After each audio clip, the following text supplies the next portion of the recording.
Well, my name is Supriya Danthamsetti. I'm representing LSU from New Orleans as well as our affiliate, West Jefferson Medical Center in Marrero.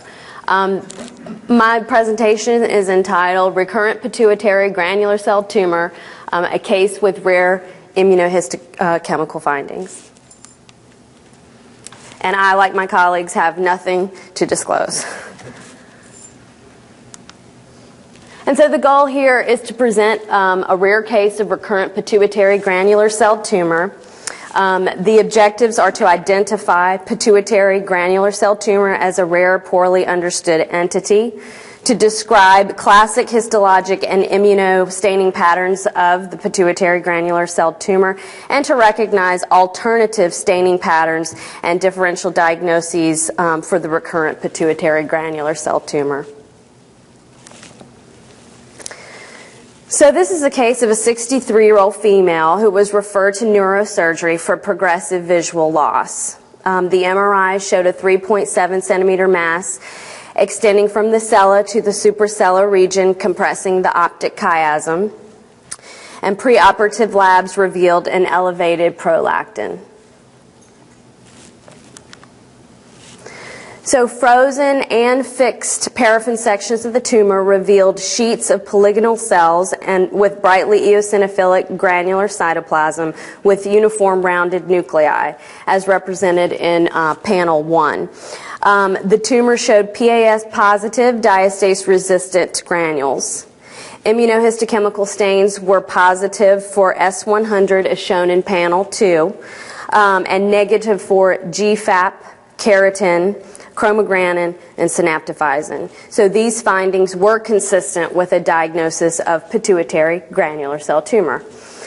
6 years after the initial surgical resection and radiation, she presented again with recurrent vision loss. Imaging and histologic findings were similar to those of 6 years prior.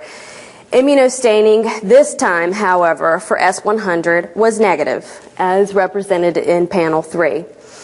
So despite the lack of S100 staining, the classic cellular morphology and alternative positive immunostaining for CD68, vimentin, and calretin, as represented in panels 4, 5, and 6, supported a diagnosis of recurrent pituitary granular cell tumor.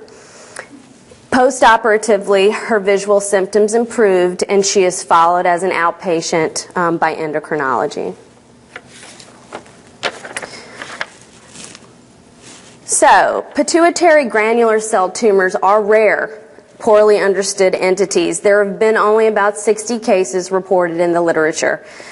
Until recently, even the nomenclature of these tumors, as compared to other rare pituitary gland tumors, has been confusing. The 2007 WHO classification of tumors of the central nervous system clarified and redefined criteria for pituocytoma, codifying it as a separate diagnostic entity distinct from the granular cell tumor of the neurohypophysis. The 2007 update also added a new entity, a spindle cell oncocytoma, to the spectrum of non-adenomatous cellular neoplasms. So part of this confusion surrounding the pituitary granular cell tumor is due to the fact that the histogenesis of this rare entity has been widely debated. So pituocytes are modified glial cells of the ependymal cell lineage and are located in the neurohypophysis and the pituitary stalk. These modified astrocytes are considered the principal posterior pituitary cell. 5 different types of pituocytes have been identified on the basis of their cytoplasmic characteristics: the major cells, the dark cells, the oncocytic cells, the ependymal cells, and the granular cells.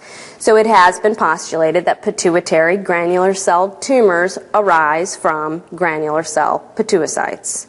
So by light microscopy, pituitary granular cell tumors histologically resemble their counterparts of other parts of the body. Electron microscopy can further characterize the granules as lysosomes, which apparently differ from neuroendocrine secretory granules. Granular cell tumors of the adult type show consistent diffuse positivity for S100, protein, nuclear and cytoplasmic, NSE, vimentin, alpha-inhibin, calretin, TTF1, and CD68, which is a lysosomal marker. And although this is very interestingly, although granular cell tumors of the neurohypophysis are believed to originate from pituocytes, which are modified glia, GFAP, or glial fibrillary acidic protein immunoreactivity is actually quite variable in these tumors. So in most cases, these tumors are small and show no space-occupying effect and are somewhat asymptomatic. Minute granular cell nests or pinhead-sized granular cell tumorlets. And actually, in an autopsy series, 6.4 to about 17% of autopsies when serial sections of the posterior pituitary and stalk were examined showed these little tumorlets. And they've actually been more prevalent in older patients, and so it's postulated that this may reflect simply a natural aging process. And also, likewise, these tumorlets and pituitary granular cell tumors are quite uncommon in young people. And so despite the distinct histologic appearance of the pituitary granular cell tumor, a differential diagnosis should be considered, especially in the light of their uncertain cellular origin and histogenesis of this rare entity. So pituitary adenoma and meningioma are included in the differential diagnosis and may be differentiated from the pituitary granular cell tumors on the basis of light microscopy and immunohistochemistry. And at our institution, the neurosurgeons are very good, and they're actually usually right when they come down and ask us to freeze something. They're usually right. In this case, they thought this was a meningioma, and we had to tell them otherwise.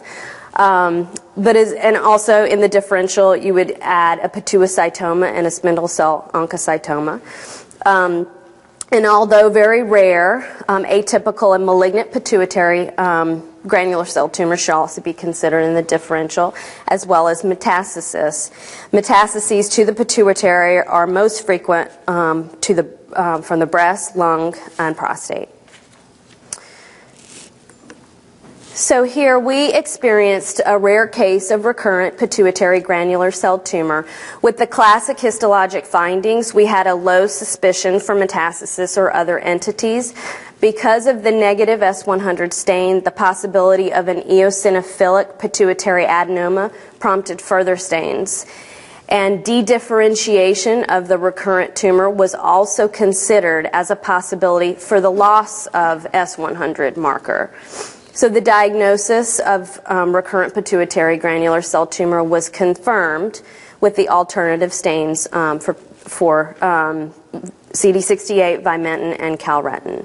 So further research is still needed to characterize the immunohistochemical profile of recurrent pituitary granular cell tumors, and moreover, further studies are also needed to determine the effect of radiation on immunohistochemical properties of recurrent tumors. Amazing.